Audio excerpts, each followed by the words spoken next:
Hello children, how are you? I hope all of you are fine and safe at your home.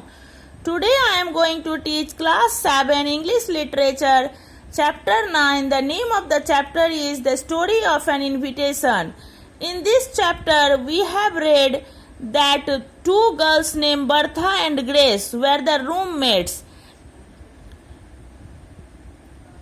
They were living in the same boarding house in Sutherland. And Bertha was a bright girl. She was famous. She was liked by teachers and classmates. But Grace was a silent girl because her life was not happy. She had no one in the world. She was all alone. The aunt who brought her up also died. So she was also always living sad and silent.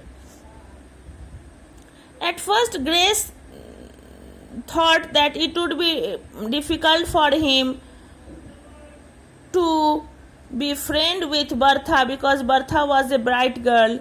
But gradually they became friends. One day Bertha was very happy because she got a letter from her aunt, and aunt told her to come to her house in the vacation, that they would celebrate picnics and parties there.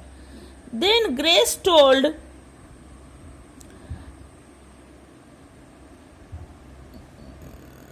that it was a delightful thing for her that she had got such a friend, and also she loved her and planned for her.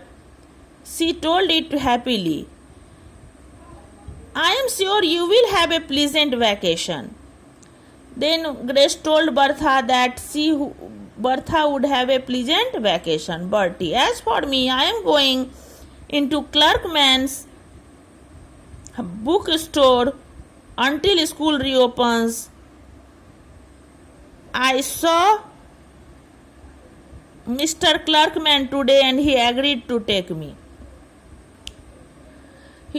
And Grace told that she was going to spend her vacation in the Clerkman's bookstore, and Clerkman also agreed to take her. Bertha looked surprised. Bertha was amazed to look it. She had not known that Grace's vacation plans were, because before this she did not know what was the Grace vacation plans were. I don't think you ought to do that, Grace, she said thoughtfully.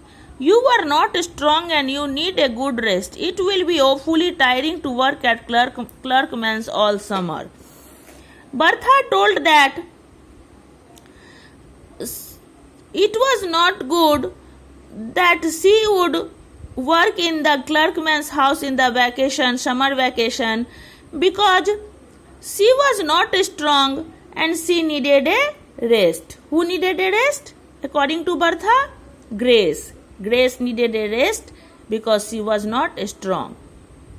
There is nothing else for me to do, said Grace, trying to speak cheerfully. You know I am as poor as the proverbial church mouse, Bertie, and the simple truth is that I can't afford to pay my board all summer and get my winter outfit unless I do something to earn it. Grace said that there was nothing else for her to do.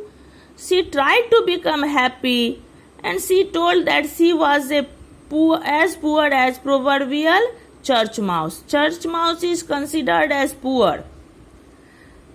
And she also told that simple truth is that she could not afford her board all summer and get her winter outfit if she would not earn something. I shall be too busy to the lonesome, and I shall expect long. Newsy letters from you, telling me all your fun, passing your vacation on to me all second hand, you see. Well, I must set to work at those algebra problems. I tried them before dark. I could not solve them. My head ached and I felt so stupid. How glad I shall be when exams are over. She told that She would be busy in this to be lonesome. She would expect long newsy letters from her in the summer vacation. And also Bertha would tell her about her fun passing her vacation on the second hand. And she must set her work at those algebra problems. She tried before dark, before evening, but she could not solve it. Her head ached, head was paining, and she felt so stupid. And she is telling she will be very happy when exams are over. I suppose I must revise that senior English this evening, said Bertha absently. Bertha said absently that she thinks she must revise that senior English this evening. But she made no move to do so. She was studying her friend's face. How very pale and thin Grace looked, surely much paler and thinner than when she had come to the academy. And she had not by any means been plump and rosy then.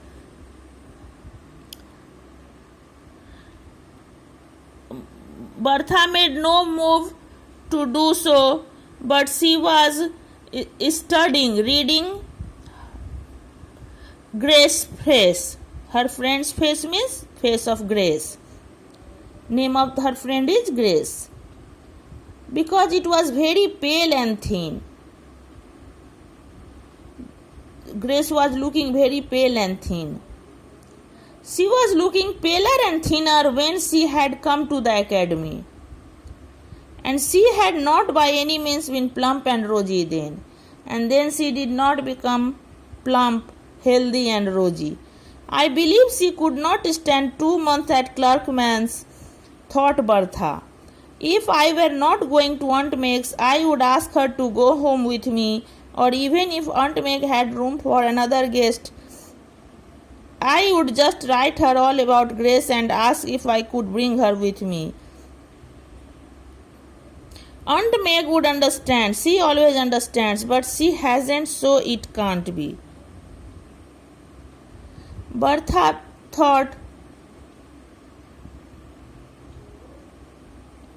believed, as she thought, that Grace could not stand 2 months in the Clerkman. Again she thought, if she was not going to Aunt Meg's, if she would ask her to go home with her, or even if Aunt Meg had room for another guest, space for another guest, because 3 girls were already coming. She thought that she would write to her aunt about Grace and ask if I could bring her with me. She could bring Grace with her. Aunt Meg would understand, because she always understands. She would know because she always knows. But she hasn't, so it can't be. But she hasn't room, so it can't be. Just then a thought darted into Bertha's brain. Then a thought came in her mind, in Bertha's mind. Today we have read up to here. Now we will read rest part in the next class. Thanks.